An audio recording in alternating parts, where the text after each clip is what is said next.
The Orff Schulwerk is wonderful in leading children to discovery because everything about it is open-ended.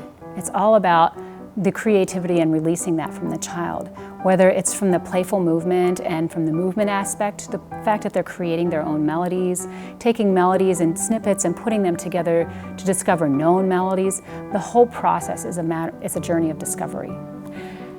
Erica, what did you notice? That the JoJo TT Lala So So Lala TT Do is the same as Simple Simon Metaphor going to the clown. Oh, that's the same. So what we sang over here was the exact match for the melody there? Yeah. Oh, excellent. So students learn to make music by doing something that makes such good pedagogical sense. They start with something they know, and they move it into a new arena. And they move it into a new arena with skillful questioning on the part of the teacher that encourages them to explore just a little bit further each time. This is the way children learn to practice collaboration.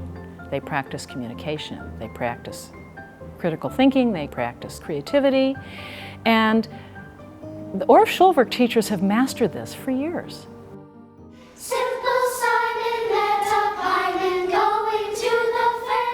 The singing and starting from the solfege is just really getting their brains warmed up, getting them thinking about the musical place that I want to take them to. And so it's really the matter of framing the learning and opening the door for what's to come next. Here we go.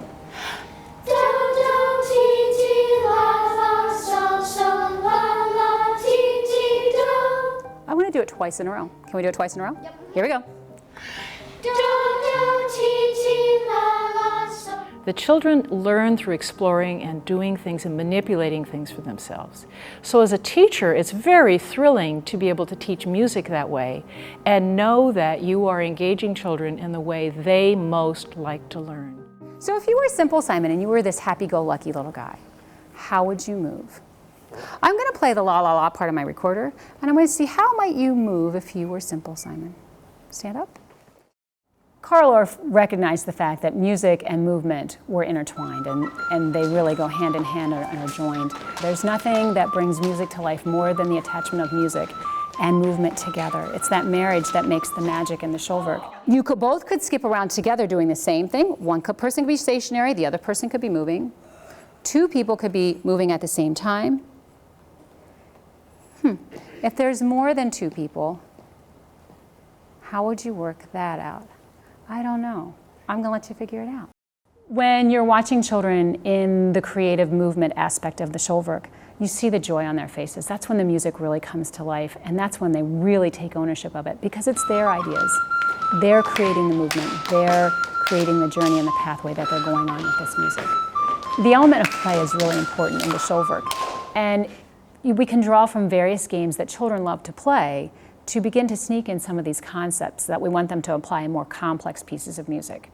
So by entering simple games and hand games that children play, we were able to move and manipulate that game into a new way of playing the game that would incorporate some of the rhythms that were found in the refrain section of Simple Simon. So by playing that game, the kids thought they were playing a game, but really in the back of my mind, I was planting the seed for a new rhythm pattern that they were going to use later. Strawberry pie. What other kinds of pies might he be interested in buying? Anders, what might he be interested in? Oh, will you clap blueberry? Blueberry. Oh, we have strawberry, blueberry. I want something other than the berry kinds of pies. Oh, I know. Gabby. Pineapple? Oh, we could do pineapple. Do pineapple. Pineapple. I have never had pineapple pie. In an Orff Schulwerk classroom, I think the children begin to engage in some things that I might call habits of mind. They get a habit of mind of collaborating with their peers. They practice it a lot, and they become comfortable with it. They get a habit of mind of solving problems and being critical problem solvers, and they can carry that forward into other areas. They get a habit of being creative and knowing that they are creative beings and that they can take that forward with them. You can either choose to stick with strawberry, apple, marshmallow pie, or you might want to choose something else that's 4 beats. When you're at the Bard Instruments and you're inviting children to improvise and create their own melodies, you can't give them everything at once. You can't just expect them to know on their own. We start with small parameters to give them a comfort zone. We give them some structure and scaffolding to work with.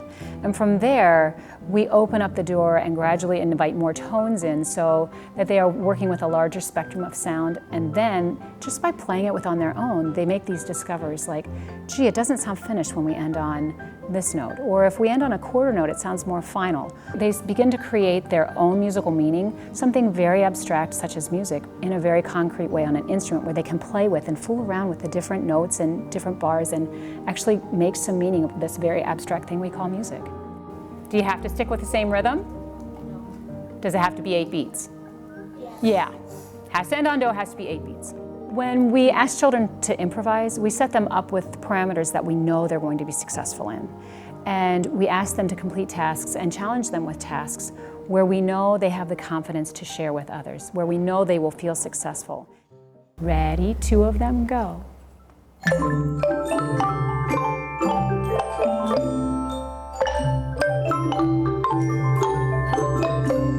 Now you sound like you're more confident. I think students enjoy most in the Orff Schulwerk approach that they have ownership over what they do.